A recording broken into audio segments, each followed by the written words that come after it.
নমস্কার বন্ধুরা, আজকে থাম্বনেল দেখে আপনারা নিশ্চয়ই বুঝতে পারছেন আজকে কি শেয়ার করতে চলেছি। চলুন চাল কুমড়ার একটি ভাজা রেসিপি শেয়ার করতে চলেছি। এবার চাল কুমড়োগুলোকে সরু সরু করে কেটে নিয়েছি এবং ওটাকে বয়েল করে নেব। তার সাথে দিচ্ছি লবণ আর হলুদ। হাফ পরিমাণের মতন বয়েল হওয়ার পরে আমি একটা কড়া বসাচ্ছি, তাতে সর্ষের তেল দিয়ে দিচ্ছি, শুকনো লঙ্কা দিয়ে দিলাম। শুকনো লঙ্কাটা একটু ভাজা ভাজা হয়ে গেলে আমি জিরে দেব, 5 ফোড়ন, সর্ষে আর একটু সর্ষে অ্যাড করছি। এবার ভালো করে ফোড়নগুলোকে ভেজে নেব। এবার ওইদিকে চাল কুমড়োটি বয়েল হয়ে গেছে। এবার আমি একটি স্ট্যানারের মাধ্যমে ঝাড়িয়ে রেখেছি। তারপরে এই ফোড়নের ওপরে ওই চাল কুমড়ো বয়েলটিকে এইভাবে দিয়ে দিচ্ছি। এবার একটু নাড়াচাড়া করে নেব। তারপরে আমি নারকেল কোড়া দিয়ে দেব।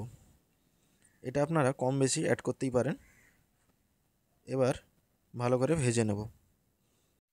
তো ফ্রেন্ড, এই রেসিপিটি দেখে আপনারাও ঝটপট বানিয়ে ফেলুন বাড়িতেই চাল কুমড়োর ভাজা রেসিপি। গরম ভাতের সাথে জাস্ট জমে যাবে। দেখুন, এর মধ্যে আমি লবণ দিয়ে দিলাম, দিয়ে ভালো করে নাড়াচাড়া করে নেব। এবার আমি এর উপরে দেব অল্প পরিমাণে চিনি, স্বাদ অনুযায়ী। আপনারা এটাকে স্কিপ করতে পারেন।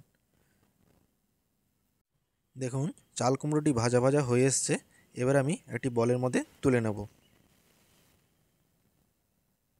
তো ফ্রেন্ড, এই রেসিপিটি কেমন লাগলো আপনারা বানিয়ে অবশ্যই কমেন্ট করে জানাবেন। তো ভালো লাগলে বন্ধুদের সাথে শেয়ার করতে ভুলবেন না। তো এই রকম নিত্য নতুন রেসিপি পেতে আমার এই চ্যানেলটিকে সাবস্ক্রাইব করে নেবেন। থ্যাংক ইউ ফ্রেন্ড, আবার দেখা হবে অন্য কোনো রেসিপির সাথে।